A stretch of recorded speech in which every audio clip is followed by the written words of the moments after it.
So a couple of days ago, a user commented that I was jealous of the broad with a baby, the chick that I often deride in much of my not much of my accounts, but a lot of the romance stuff. And I didn't respond to their comment because I don't respond to most comments that are leaning toward a negative light, but I have to concede the validity of their point. And I actually think it's worth addressing. So when I was still at the height of the approaching period, which is late 2015 to very early 2017, I sat back and I said, what is the end goal of approaching? I mean, you go on a date and then you just go on another 90 dates? I mean, at some point we have to evolve. It can't just stay in the same place forever. Ironically enough, it actually technically did, but that's besides the point. But I basically said the perfect trajectory for the romance thing to go is that you meet some woman who you're with for a couple of years, that you trust. After that period has passed, you propose. If they say yes, you get married. After that, you have children, and then you ride off into the sunset, happily ever after. And I believe in the strength of numbers, which is why I approached as many as I did. I basically said, there's no way in hell you can talk to dozens and dozens and dozens and dozens of broads on all these social media websites, and none of them are going to, end up actually becoming anything meaningful. Now, prior to me making that decision, again, in late 2015, this same broad who now has a kid met a guy who came up to her and said that he liked her so much, and she said yes. And they were together for the entire period of at least 2014 to now. Or rather, at least 5 years before actually having a kid. And I was really annoyed by this for two reasons. One, because I never once saw this broad register for a stupid dating website, for Reddit, for Tinder, any of that trash. And I've spoken about the gender inequality when it comes to how much effort a man has to put in this versus a chick. And the other reason is that this same person had actually been, when we were on amicable terms, been asked by me, what did you, what their advice was for dating. And they responded by saying, oh, you have to put in work. And I thought to myself, the same broad who said you have to put in work to get with a woman is the same one who was with a guy whose quote unquote work was literally just going up and saying, I like you. I mean, that's why I said people have no self-awareness. I even actually spoke with the Dear John letter writer. She advocated that I go to a bar and make some stupid face. But then she was in her longest relationship of recent times with a guy she met in the YouTube comment section. So, they're all a bunch of, they say one thing and then their actual life experience is another. But, that's besides the point. So when I found out the thing about her being knocked up at the beginning of last year, I think it was either January or February, I was about 3 months removed from the last time I approached. And I've mentioned that person before a little bit, not that much. I'll go into it probably on some Patreon stuff. But basically, this chick dissatisfied me and kind of disturbed me because she was twice the age of the first time I ever approached someone, which was when I was in 7th grade, and that person was 13, this one was 26. And I said to myself, it's like they just never evolve. Like this one literally lived twice as long as the other one is, still playing the same stupid game. But it takes a lot out of me to admit that the basic thing of what I wanted, a long-term partner, again, just screw the marriage part, right? A long-term partner who you get in bed with and have some kind of romantic encounter that leads to this. This broad basically was able to get that without basically, jumping over one of the bipedals that I had assigned in my mind, but whatever. And I oftentimes try to make it very clear that it's frustrating to come on here sometimes because you have, and I understand it's the internet and people are weird, but You gotta understand, I was attacked for my appearance, for the way I spoke, for the shirts I was wearing. Um, I was told that I needed to have a certain amount of wealth. I needed to have some vehicle, all this crap, right? And I look at this guy who is poor. And, that's not me attempting to speak down on him, because I don't believe someone should have to be a millionaire or have $500,000, whatever, to get with a partner. But this goes again back to the Benjamin Franklin quote, believe none of what you hear and only half of what you see. So you can have all the online dating experts claiming that you have to be some muscle bound, rich person. But I'm looking at this, I guess, average built, very, very, poor man, and I'm just like, really, that's what you guys are going to keep trying to sell me?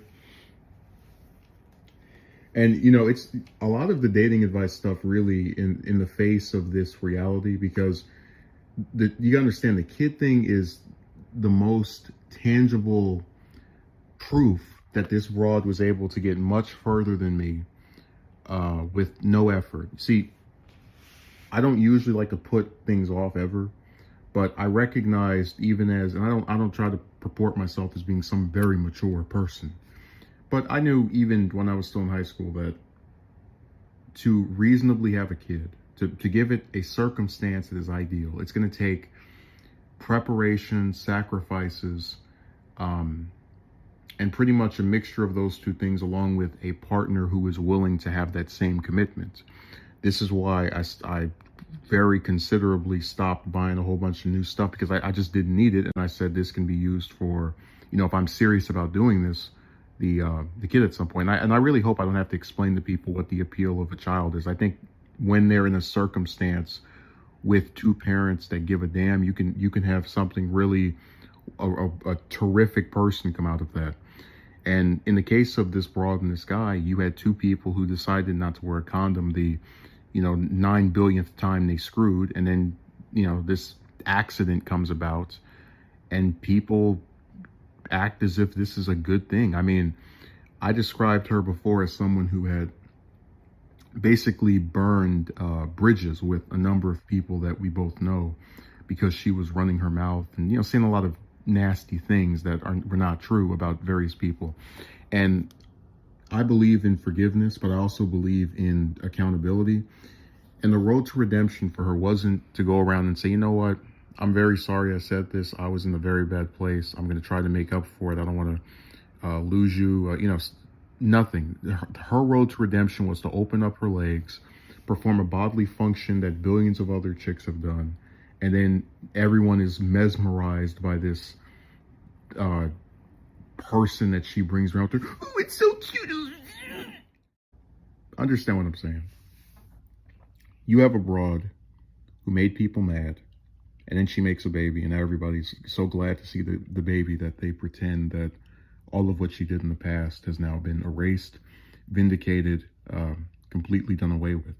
And that's a scenario that I, as a man who cannot just decide to open my legs and have someone seed, am not, able to do. And thus, this goes back to what I was saying of how there's this big, giant gender gap. Because see, I willingly admit, when I look back at the website stuff just retroactively, I think to myself, I went out and approached in person, let's say maybe 20 chicks, malls and various other places. And I spoke to broads on the phone for countless hours of various months and weeks. And it's like all that for nothing. And, I said before that I could understand if it was me going up to some random bimbo in a mall and saying, hey, I like you, give me your number, and she says no. But in the case of the Dear John letter writer and the Lady Lack and Logic, you had two people who sat on the phone, claiming they were so into your intelligence, and they found you to be so funny.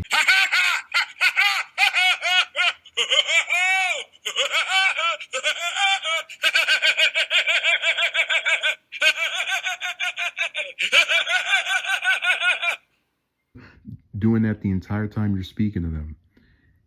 just for it to pad out to them saying they're not interested. And again, let's put this stuff into proper characterization, because a lot of people will say that, the negativity and all that, but really think of how crazy this is. With the Dear John letter writer, you've got a person who says, I find you physically attractive. I think you're smart and I think you're funny, but I don't find you attractive. And no one thinks that sounds weird. No one thinks there's something wrong with that person for having an individual that clicks off on all these boxes and they don't want to do anything with them. But if I as a man had that same position toward a woman, I'd be considered insane. And you go over to the Ladylike and Logic. Here's a heifer who described going on to not Tumblr, on Tinder, and being disgusted by guys who asked her if she wanted to perform anal and do these other sexual acts. But when she has the opportunity to get with a man who she speaks to for almost an entire year, that doesn't make any kind of sexual pass toward her whatsoever, that she herself admits that she finds intelligent and funny, he gets the exact same result as the guys who were, disgusting her so much with these sexual inquiries. But that's why I've said that it doesn't matter, because the other side doesn't want it to matter. See, the thing about relationships, whether they're platonic or romantic, I've said this before, is that it takes two people to decide for them to happen. Now, this guy that's with this chick with the kid, he could have easily, because I'd mentioned at one point he was paying for her storage unit for her to keep a bunch of stuff she didn't need in one place. He could have said, man, you know what? I'm tired of this clown making me pay for her storage unit. Screw her. And that would have been the end of the relationship. This kid probably wouldn't exist. And likewise with her, she could have said, I can go screw a more rich dude. Bye-bye. And that would have been it. So when I see a lot of these online people who try to blame me for chicks saying no, even chicks who will literally gas you up, like the two I just mentioned right now, and say all this positive stuff about you and then still decide in their mind you're not good enough. I look at the messages they write me like they're crazy, because they're trying to make it seem like I'm this being who's more powerful than I actually am. If some chick says, I don't find you attractive, I can't jump in her skin like Baby from Dragon Ball GT and possess her and make her go on a date that way. If I have some broad who says she thinks I'm, I don't know, too far away to live with, to go on a date with, or some kind of reason, right? I can't use my telekinesis like Professor X, or would that be telepathy, or the Jedi mind trick and go, you shall now date me and we shall now go on a date. It takes the other person to say yes as well. And you can understand, when you meet dozens of chicks who you're fine with, who you're willing to see through whatever issues that they might possibly have, because you think that overall they can be, someone that has a lot of potential, if they're allowed to demonstrate it by you attempting to work with them. And these people basically write you off and keep spitting in your face. What is the incentive to continue? And it's so disgusting to talk to people like the Ladylike and Logic. I mean, I wish you could see some of the weird stuff she was writing. She was talking about this magical woman's going to come around in 5, 10, or 15 years. And it's like they start writing nonsense. Like, this broad sits here and listens to me describe getting sick of chicks, basically not being able to make up their minds or otherwise seeming to lead you on, and then it turns out to be something else. And she has the audacity to write to me, when this woman comes around, don't play any games. Like, what? Like, this is why I said that there's something wrong with these broads. They have a couple of screws loose. And at one point, she actually said to me that I didn't strike her as someone who just wanted a date, when she was basically asked by me if, you have to be a certain age to get a partner. How do you have people who did it at whatever different age I was able to reference that was younger than the age I currently was? And I said, listen, if I tell some woman, right, that I want a date, and they tell me that they believe I want more, then that's on them. I mean, they're literally hearing one thing and interpreting it as something else. That's like if I'm a McDonald's worker and somebody orders a burger and I give them a shake and I'm like, I know you said you wanted the burger, but I felt like you wanted the shake. It's the same kind of logic where you're hearing one thing and you're just deciding it's something else, despite fully being aware that it's not.